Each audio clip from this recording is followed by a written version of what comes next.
Pod Network Entertainment. Kumusta yung mga kababayan natin doon na nakapag-migrate? Ano yung pinaka-problema nila ron?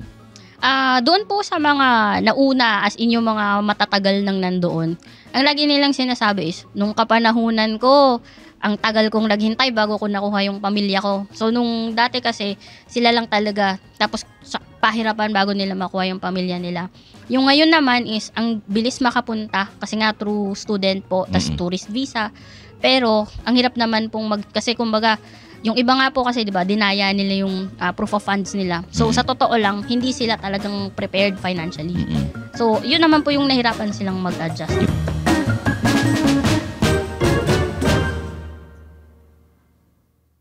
Mga Immortal, welcome to the Underpaid Podcast. I'm your host, Stanley Chi. Ito ang podcast na pro-employee para sa mga Immortal, wherein we talk about work-related topics in a light manner na parang nagkukwentuhan lang tayo. Ito yung part 2 ng episode natin ng mga gustong mag-migrate sa ibang bansa. Last episode, pinag-usapan natin yung mga gustong pumunta ng Canada. Ngayon, kung kayo ay na-reject sa Canada, ano yung mga lugar na pwede nyo pang puntahan? Kasama ko po ang ating guest, ang CEO ng Kikumoto Immigration Firm. Wala iba kundi si Kaide Kikumoto. Hello po. Welcome again sa Underpaid, ha? Opo. Oo. Before we start the show, please like and subscribe to the Underpaid Podcast. Leave a comment, rate the podcast, join the Discord group, and syempre, mag-subscribe kayo sa The Pod Network Entertainment's YouTube channel at doon tayo magko-comment sa mga videos namin. Kaide, kung na-reject ang isang aplikante sa Canada, hanggang ilang beses sila pwedeng mag-apply? Sa amin po, sinusubukan lang namin ng sinusubukan. Kaya nga po, we pride ourselves with 100% success rate. Kasi hindi kami tumitigil hanggang mapa-approve sila. The only time na tumitigil kami is when they decide na ayaw na namin, suko na kami. So, that means na kumbaga, hindi na sila talagang nagtuloy. So, pwede po siyang ituloy hanggang sa ma-approve. Minsan, nakukulitan na din yung immigration officers and ina-approve na din siya. At saka, ina-address naman po kasi namin, may refusal points po yan or reason. And then, of course, doon namin tinitingnan, bakit nga ba ni-reject? Then, doon namin siya atakihin. Okay. Halimbawa, nagsawa na, nakailang rejections na yung mga aplikante. Ano pa yung mga lugar na pwedeng puntahan ng mga Immortal? Ayun po. So, ang pwede nilang puntahan, una naming binibigay is yung Asia. Meron po kasi kaming nakuhang partnership program with 4 to 5 stars hotels in Asia. Kasama po dyan ang Maldives, Thailand, Singapore, Hong Kong. Pero ito po kasi, pumapasok lang siya sa hospitality industry. Mostly mga hotels, mga resorts. Pero all sorts of job position naman is available. Yun lang, medyo pag mga back office, like mga accounting, basta yung mga back office, medyo limited number siya within one organization. Another po is Australia. And then, we are now tapping sa New Zealand, US, at saka some countries in the European region. Okay. Maraming ang gustong pumunta ng ng Australia at saka New Zealand. Apo. Yung iba, New Zealand muna, and then afterwards sa Australia sila pupunta. Apo, tama. No?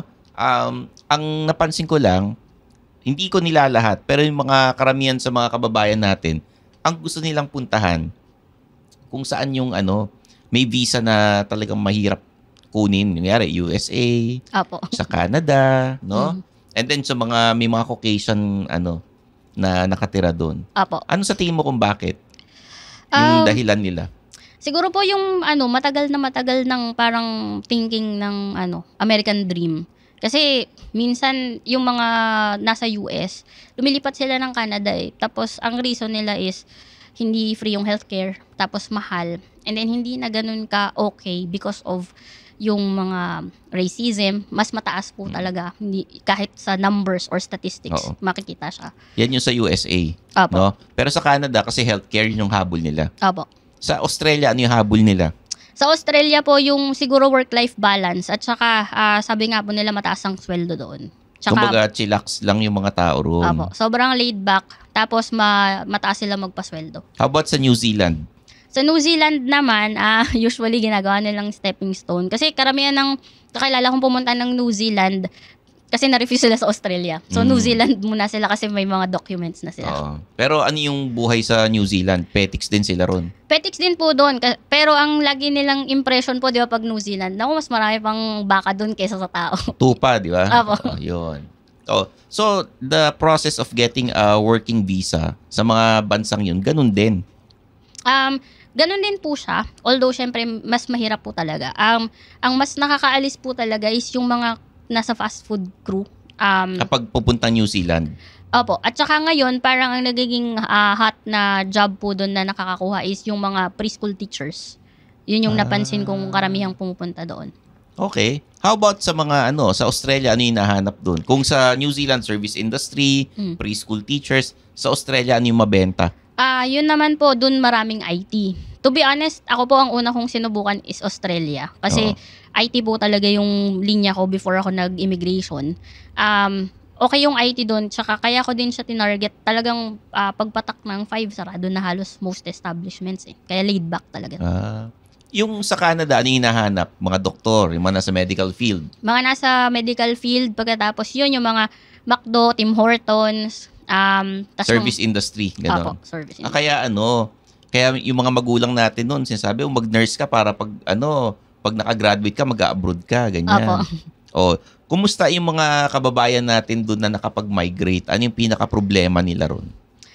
Doon po sa mga nauna, as in yung mga matatagal nang nandoon, ang lagi nilang sinasabi is, nung kapanahunan ko, ang tagal kong naghintay bago ko nakuha yung pamilya ko. So, nung dati kasi, sila lang talaga, tapos pahirapan bago nila makuha yung pamilya nila.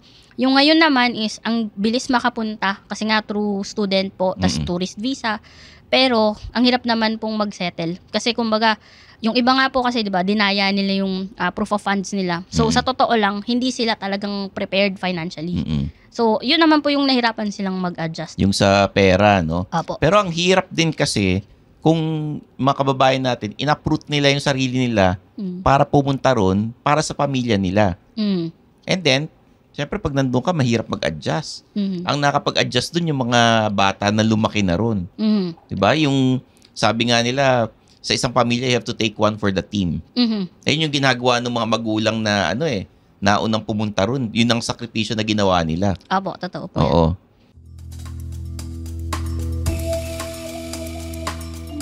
Uy! Tigil niyo muna yung pakikinig ng show na to, ha? Oo. Ito po ang The Cool Pals. Hello. Hello sa inyo, sa mga nakikinig Tumingin sa ng camera. podcast na to. Hello sa inyo. Hello. Ito po ang kwentuhang inuman lang, long table inuman, may uupong guest, at makikipagkulitan sa amin. Ganun lang po ang podcast namin. Kaya kung trip nyo makakinig ng mga lasing, Parang ayaw mo na mamilit kung gusto nilang hindi, bahala na sila. Tapos pag nakinig sa atin, magre-reklamo. Huwag ka na lang makinig. Ganun ba? Papatanggal nyo sa trabaho? Hindi. Hindi nagustuhan? Hindi yan. Huwag na kayo makinig. Sige. Huwag na. Bumalik na kayo sa show na. yun na, Huwag yun na na kayo yan. pupuntahan. Huwag kayo pupunta sa show na. Pero kung gusto nyo makinig, punta na kayo sa The Cool Pwede naman. Pals. Ganda naman eh. Di ako minom. So, kung kunyari, sa New Zealand, ano yung importante ron? Yung show money, yung mga ganun pa rin, may mga invitation pa rin bang kailangan ron? So, sa lahat naman po ng country, kailangan mong ipakita na magko-contribute ka doon sa economy nila. So, number 1 is yung skills nyo po. Kung ano yung silbi mo sa bansang yun. Apo. Ganon. Kasi Kumbaga sa madaling salita, no? Kaya kanila kukuhain kasi kumbaga magbabayad ka ng tax tapos magiging part ka ng economy nila. So usually kaya po mas nakakapunta ngayon yung mga working age, mas mabilis siya. Plus yun nga yung kailangan meron kang skills na kailangan nila. So sa Australia, sa New Zealand, from time to time nag-iiba yung nila, yung highly skilled nila. Oo. So ngayon, pag kunyari, bukod sa USA, Canada, Australia, and sa New Zealand, yung mga UK na bansa, ano yung mga in-demand dun? Diyan po, ngayon, ang kinukuha nila is mga mga student din. Pero medyo sumisikat ngayon sa Finland. All sorts of job role naman nakukuha nila. Pero dito po sa Finland, kailangan meron kang sponsor na relative eh. yung immediate family. Kumbaga doon na nakatira. Apo. Oo. Bakit ano ba meron sa Finland at Ah, parang pinupuntahan din ng mga Pinoy yan? Syempre European country pa rin, no? So maganda pa din of course yung currency nila. Very strong naman yung currency nila. Plus syempre, kung i-compare mo sa peso, stronger talaga yung buying power.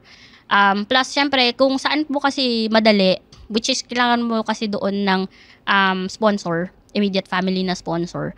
So syempre, doon pupunta yung mga tao. Kasi ngayon, naghigpit yung Canada, naghigpit din yung UK kasi ngayon bawal nang pumunta yung mga hindi spouse at saka walang sponsored na parents. Mm-mm. So, kumbaga, pag single ka, mas madali bang pumunta ron? O pag yung, kailangan may kamag-anak talaga? Pag sa Finland po, kailangan may kamag-anak. Sa Sa ibang lugar po, medyo advantage kung single ka. Kasi of course, kapag sa iba kasing countries, the more na madami yung family member, the more na kailangan mong mas malaki ng proof of funds. Kasi syempre yung settlement money mo is for how many people. So medyo advantage po siya kung single ka kasi syempre mas malit yung show money mo. Oo. Pagka ikaw ba senior citizen na, mas mahirap pa ba ma-approve pag nag-apply ka? Opo, kasi kung sarili nyo po ha, Oo. kasi syempre, unang-una pong titignan is yung age. So, hatak na hatag agad yung Kumbaga, score mo. Oo, parang medyo, baka healthcare lang ang habol nito. Opo. Ano, no? Ayan. Pero, of course, when it comes to skills, kung highly skilled po kayo, syempre, mataas naman yun kasi ang dami mo ng years of experience. Pero, malaking factor po kasi yung age. Ang pwede po sigurong gawin ng mga senior is kung meron silang anak na yun yung... Nando doon. Apo. Yun yung parang magre-request na, yung Kukuhain. magulang ko, kukunin ko na. Apo. Ganyan. Yung mga bagong kaka-migrate lang, ano yung mga unang nagiging problema nila pag nandun na sila sa bansang yun? Siguro po sabihin ko para sa Canada kasi mas marami akong nakakausap doon. Yung mga bagong migrate, etong generation talaga na to, ang nagiging problem po talaga nila is nahirapan silang unang-una kumuha ng trabaho. Kasi yung influx po talaga ngayon ng foreigners na pumunta, whether temporary foreign workers sila, temporary resident visa, or mismong immigrants. Kasi may mga nakakausap ako, dating naman nila is PR, pero nahirapan pa rin silang kumuha ng trabaho. Kasi ang dami po talagang naghahanap. Okay. Bukod sa marami naghahanap ng trabaho, di ba meron sa Canada na pag wala kang trabaho, bibigyan ka ng pera ng gobyerno? Apo. Pero ano po yun, syempre may eligibility. Yan po yung sinasabi ko na minsan hinahype ng husto, bibigyan ka lang ng allowance. Akala nila ganun kasimple. Kailangan nag-work ka muna. Kasi para din po siyang SSS na magbabayad ka muna ng contribution. Pag nagbayad ka ng contribution, then meron kang magagamit pag maternity leave ka o hindi ka nagtrabaho. Yun po siya. So, ito naman po is employment insurance. Maghuhulog ka muna ng minimum of 12 months ng employment insurance para makakuha ka din ng allowance. Okay. So, balik tayo dun sa mga immortal na nangangarap mag-migrate. Magkano dapat ang ipunin nilang pera na nasa bangko nila? Iba-iba po yan. Sa Australia, hindi ganun kataas ang requirement nila. Even po sa tuition fee. Oo. Ang baba lang. Siguro as little as 80,000 to 100,000 pesos. Sa Pwede Australia na po. yan. New Zealand magkano? New Zealand, medyo ganun din po. Pero pag Canada, times 8 nun. So mga nasa 800 to 900,000 sa show money pa lang po. Ito student pa lang. Opo, student pa lang po to. Pag visitor. Pag visitor po, ayan, dito naging masyadong safe ang mga immigration ng mga countries na ito. Kasi Oo. wala silang nilagay na required. Ang nilagay lang nila is recommended. So for instance po, for Canada, recommended is at least 2,000 Canadian dollars for a month of visit. So magkano yung 2,000 na yun sa peso? Siguro po mga nasa 80,000 pesos for a month. For a month. So kung kunwari po, punta kayo doon ng 1 week lang, so ang recommended nila is 20,000 lang. Pero recommended po yun. So, ibig sabihin po, pag nag-apply kayo na, bakit may 50,000 naman ako, 1 week lang ako. Sasabihin nila, recommended lang naman yun Mm-mm. So, they can still decide kung enough yun or hindi. Kung nyari, sabi mo, 1 buwan ka lang nandun, pero ang dami mong pera, sabihin nila, ano ba, mukhang magmamigrate ka rito Iniisipan ka ba ng ganon? Meron din po na kasi kunwari po, yung mga influencers kung clients, minsan nasa stock pa rin ang application nila despite na ang dami nilang na-provide na pera. Okay. So, ano talaga, kumbaga dapat talaga kukonsulta sa expert Opo. tsaka magre-research din sila, Opo. no? So, alam niyo mga immortal, ang pag-migrate sa ibang bansa, hindi biro yan. Bukod sa babaguhin niyo yung buhay niyo, yung lifestyle niyo, tsaka yung, syempre lahat tayo lumaki sa, kung mga Pilipino tayo, lumaki sa kung saang lugar tayo, nasanay panibagong ron panibagong adjustment, talagang back to zero ka. Opo. Bumalik ka sa grade 1, gano'n. Mhm. Pati sa trabaho, ganun din. Opo. So, bukod sa show money, yung mga application na ganyan, kailangan medyo kainin nyo muna yung pride nyo. Mhm. Kung, start from zero. Ano yung mga trabaho na ginagawa nila? Parang sa service crew muna. Opo. Oo. Saan pa? May isa po akong story, no. Kakakwento lang kasi nito sa akin na dito sa Pilipinas, syempre, manager siya. Mm. Para lang medyo ma-open sila. Pumasok siya sa Tim Hortons kasi for the sake na magkaroon siya ng survival job habang naghahanap ng line of work niya. Mm-mm. Ngayon, yung isang manager daw doon sa Tim Hortons, ang sabi sa kanya, "Ate, I learned a new word." Tapos sabi, "Oh, really? What is it?" "Ate, ang bobo mo." Sabing ganun nung Indian. Tapos sabi, "You're stupid, right?" Kasi pinag-iinitan daw siya nun. Tapos natahimik na lang siya. Tapos after nag-break siya, umiyak siya. Oh. Pero ayaw niyang sabihin dun sa kuya niya kasi sabi, papaalisin daw siya dun. So ito yung mga parang nilulunok ng mga kababayan natin doon. Yun yung mga parang grabe, yung may discrimination, may racism, ganyan. Mhm. Oo. So, dapat talaga. Pero pagka ganyan, may mga racist kang nakasama sa ibang bansa, pwede mo isumbong yan Pwede diba? nyo po yun i-report. Sabi ko nga po, pwede niyang i-report yun dun sa work BC wherein, of course, poprotektahan ka. Pero kasi gusto niya i-keep yung trabaho So, Oo. ito yung mga bagay na nilulunok ng mga kababayan natin for the sake of yung family nila, madala nila doon, mga ganon. Okay, so Kaide, payuhan na natin yung mga kababayan natin na nakikinig ngayon dito sa Underpaid Podcast. Ano ba ng mga pwede mong sabihin sa kanila kung hindi man sila makapunta sa Canada, sa ibang bansa naman nila gustong maghanap ng trabaho? Ayun po, sa mga ka-immortal natin, kung hindi po kayo pinalad sa Canada, marami pa po kaming options. Meron po kaming Asia, halos every part of the world kasi may Australia, New Zealand, European region, and even USA. So, contact lang po sila sa amin and titignan namin, kasi meron naman na kaming profile nila, titignan namin kung saan mas po pwede. Mas babagay Apo. yung skills nila. Apo. So, mga immortal, hindi lang basta yung pupunta ka sa ibang bansa, magtahanap ka ng trabaho. Kailangan may pakinabang ka dun sa bansa nila. Apo. Ano ba yung ambag mo? Parang ganon, no? Okay. So, ayan, mga immortal, join the Discord group, leave a comment, subscribe kayo. Salamat sa ating mga kasama rito na pod manager, si Jasper Manalang at ang ating junior pod producer, mayor ng TPN, si Jeff Nunez. And syempre, si Kaide Kikumoto, maraming salamat. Thank at you din sana maulit ang iyong guesting dito sa Underpaid. Apo. Thank you po for having me. Contact her sa Kikumoto Immigration sa Facebook, Instagram, nandun po sila. At syempre, kumpleto po ang aming social media accounts. Kaya kita-kits tayo sa May 18 sa ating meet and greet show ng ina mo sa Wicked Dogs BGC, Sabado, 8 p.m. Makikita nyo yung mga happy hour homies natin doon at masayang stand-up comedy special. So there you have it. I'm your host, Stanley Chi. This is The Underpaid Podcast.